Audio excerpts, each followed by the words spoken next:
Louvado seja Deus pelo privilégio de mais uma vez partilhar com você a preciosa palavra de Deus. Eu quero ser bastante breve na minha fala com você hoje e eu quero considerar dois textos da Bíblia.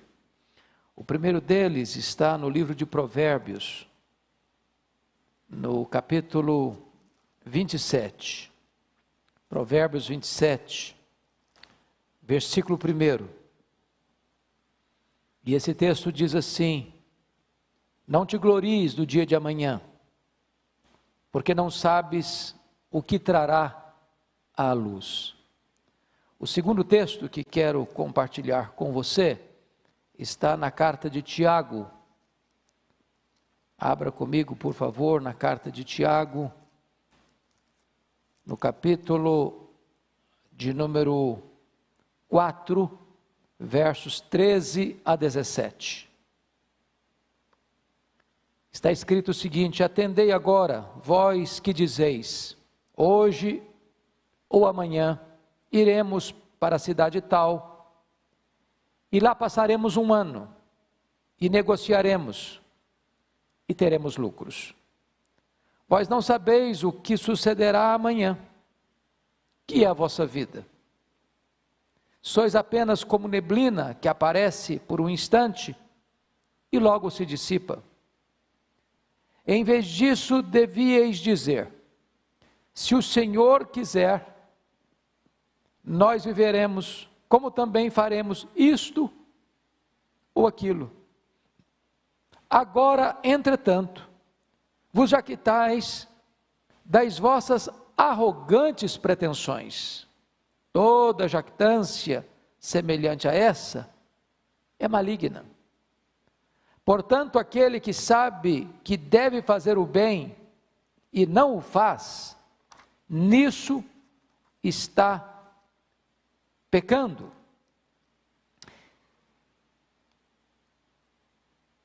Eu estou absolutamente seguro de uma coisa: você e eu, quando começamos o ano, fizemos o nosso planejamento para este ano. Planejamos trabalhos, investimentos, viagens, algumas férias, passeios, muitos com a agenda completamente lotada, com negócios bem elaborados, com um planejamento familiar bem feito.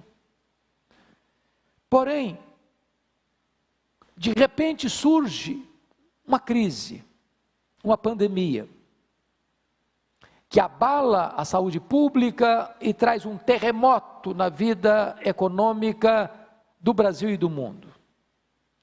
E todos os nossos planos estão necessariamente necessitados de serem reprogramados, repaginados, refeitos. Viagens canceladas, congressos e conferências cancelados ou adiados, viagens internacionais canceladas ou adiadas. Certamente, essa pandemia retrata que nós todos somos absolutamente vulneráveis e dependentes. Por isso o texto diz: não te glories do dia de amanhã. Você e eu não administramos o amanhã. Você e eu não temos as rédeas do amanhã nas nossas mãos. O amanhã não nos pertence. Por isso o texto diz: não te glories do dia de amanhã, porque não sabes o que trará a luz. Pense comigo que nós não tivemos nenhum prognóstico, nenhum profeta, nenhum pregador, nenhum estudioso, nenhum historiador,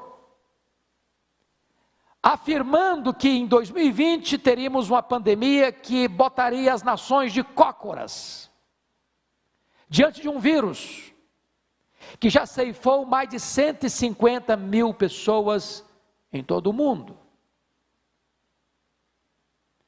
Você e eu não sabemos o que vem amanhã, porque somos vulneráveis, não somos autossuficientes, somos absolutamente dependentes de Deus. O que é curioso é que nós temos no mundo um grande tripé que sustenta a esperança humana. O primeiro deles é o poder econômico. O homem confia às vezes no dinheiro que tem, achando que o fato dele ter dinheiro vai resolver o seu problema, vai atendê-lo na hora da sua necessidade, vai socorrê-lo na hora da sua aflição. Há poucos dias li um relato dramático da filha de um dos homens mais ricos da nossa geração, que morreu contaminado por esse vírus. E ela dizia que o que foi curioso é que seu pai, que tinha tanto dinheiro, morreu por aquilo que é gratuito para todo mundo: a falta do ar para respirar. O dinheiro não tem a solução imediata e eficaz para os grandes dramas da vida. O segundo tripé é a ciência. Alguns acham que a ciência é a verdadeira luz, que vinda ao mundo vai iluminar todos os homens. Alguns acreditam que a ciência é o grande alicerce que vai dar fundamentação à humanidade. E a ciência, com todo o seu avanço, com todas as suas conquistas, com todas as suas descobertas e com todos os benefícios que trouxeram e hão de trazer à humanidade, não puderam resolver de pronto e eficazmente a grande crise que assola o mundo. O terceiro tripé é o poder político. As grandes nações, as ricas nações, as poderosas nações, com os seus comandantes, presidentes, ministros, reis, que governam com tanta força, com tanto poder, com tanto militarismo, com tantas armas bélicas, com tanto poder de decisão e de ação, também não puderam resolver este problema que assola a humanidade. Sabem por quê? Porque o homem é vulnerável, dependente e não autossuficiente.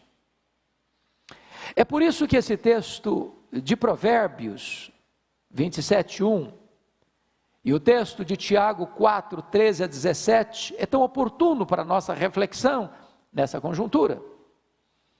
E eu gostaria que você começasse a observar comigo que nós corremos à luz do que o texto diz de Tiago, e eu peço que você esteja com o texto aberto em Tiago, quando ele trabalha no verso 16, o problema da jactância e o problema das arrogantes pretensões. Nós erramos quanto a isso, e erramos em dois aspectos: no falso entendimento de quem somos nós, e no falso entendimento das nossas ambições.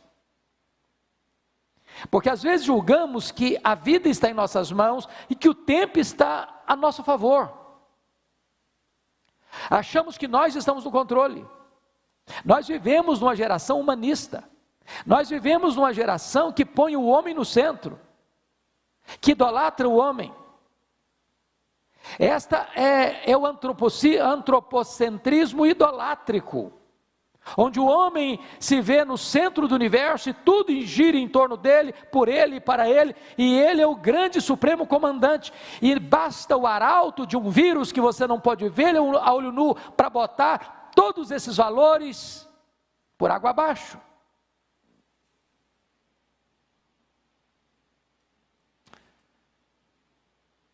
Nós temos tantas vezes a presunção de fazer planos sem incluir o propósito e a vontade de Deus nesses planos. Eu quero lhe dizer que não é pecado, não é errado, aliás, é necessário fazer planos. Não é disso que Tiago está dizendo. O que Tiago está aqui denunciando, e nós precisamos refletir sobre isso nessa hora, não é fazer planos. É fazer planos sem incluir a vontade boa, agradável e perfeita vontade de Deus. É fazer planos sem Deus. É achar que você é o timoneiro da sua alma, que você é capitão das suas decisões, que você é quem tem as rédeas nas mãos, que você faz, que você viaja, que você compra, que você vende, que você tem lucros, que você vai e permanece tanto tempo aqui, ali, acolá, de acordo com o seu querer e com a sua vontade, pois a sua vida e o seu tempo não estão nas suas mãos, estão nas mãos de Deus. Então, veja comigo que nós podemos ter à luz do versículo 16, uma pretensão em 3 áreas. A pretensão do tempo, hoje ou amanhã. Veja comigo, versículo 13, hoje ou amanhã. Essa é a pretensão do tempo. Tanto hoje quanto amanhã, a pessoa pensa que está na mão dele. Amanhã eu vou fazer isso, amanhã eu vou viajar, amanhã eu vou comprar, amanhã eu vou vender, amanhã eu vou ter lucro. Calma, ponha Deus nisso. Porque você nem sabe se estará vivo amanhã.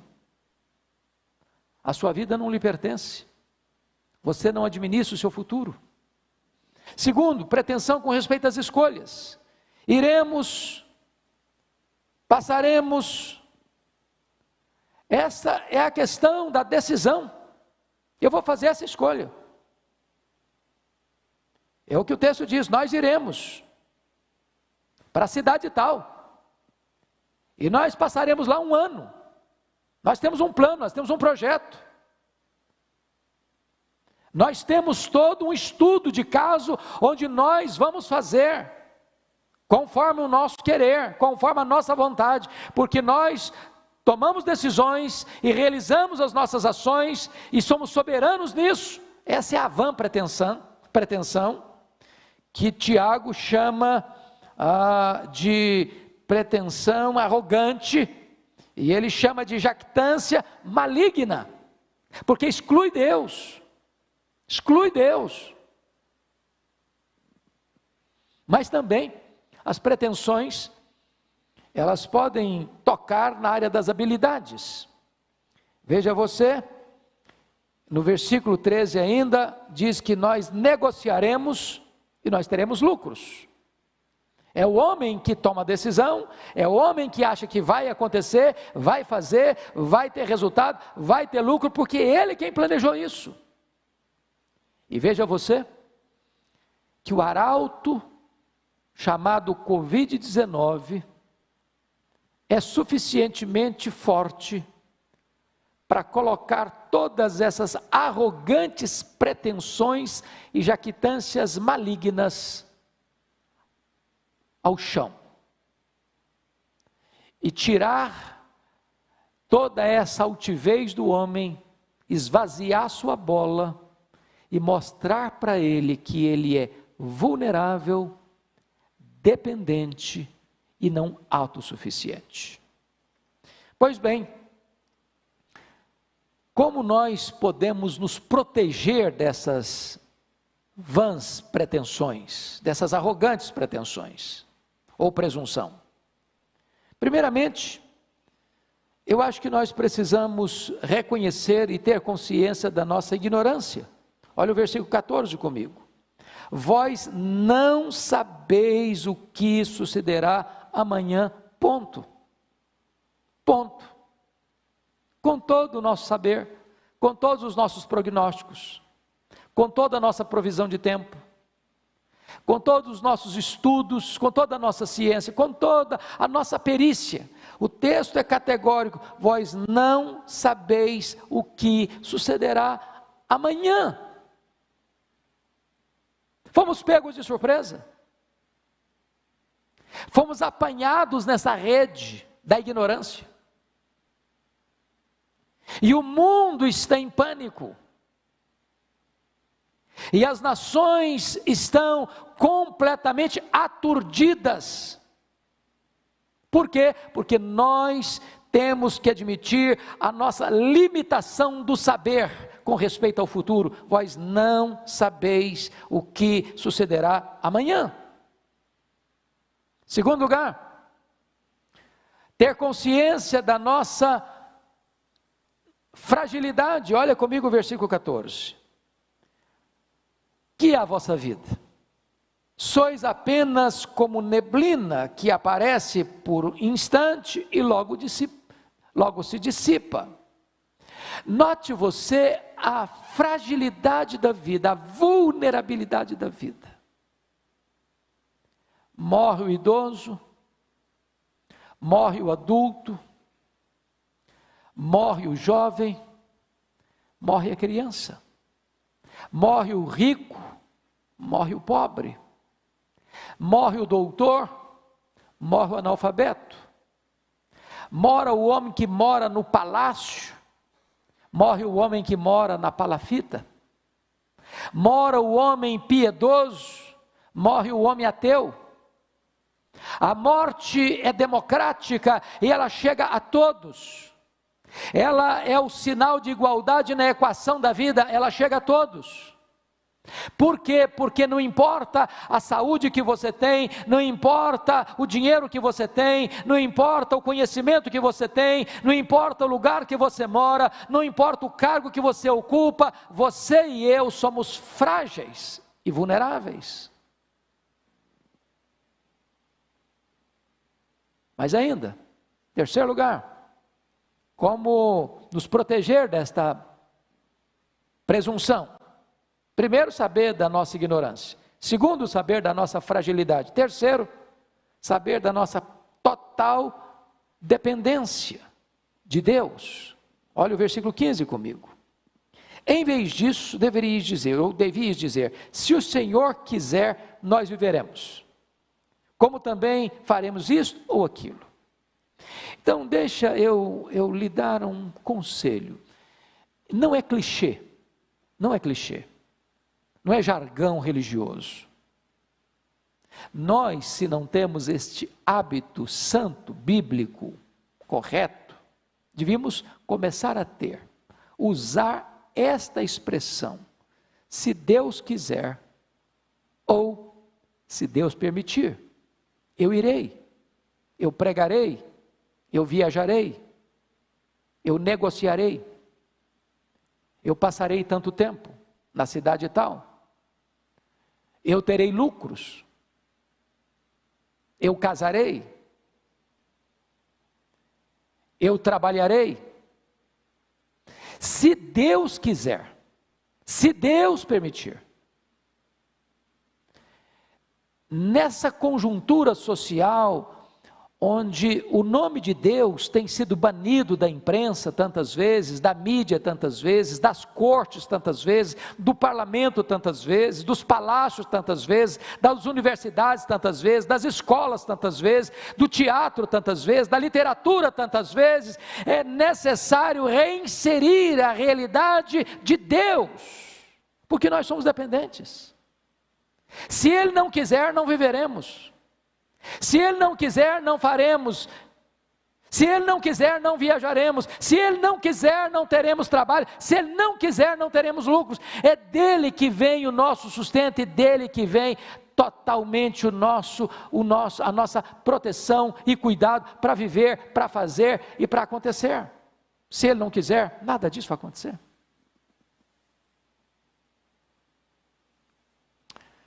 Veja você, no versículo 16, ele mostra a necessidade de compreendermos que o nosso destino não está em nossas mãos. Agora, entretanto, vos jactais das vossas arrogantes pretensões. Quando você faz um plano e não inclui a permissão de Deus ou a vontade de Deus nesses planos, Deus chama isso de jactância, e uma jactância arrogante. é de você achar que você está no controle. Você tem o poder, você tem a força, você tem o controle, você tem o domínio. Isso é jactância e arrogância demoníaca. Isso é excluir Deus da sua pauta, da sua agenda, da sua vida, da sua família, das suas decisões. Isso é contrário ao cristianismo.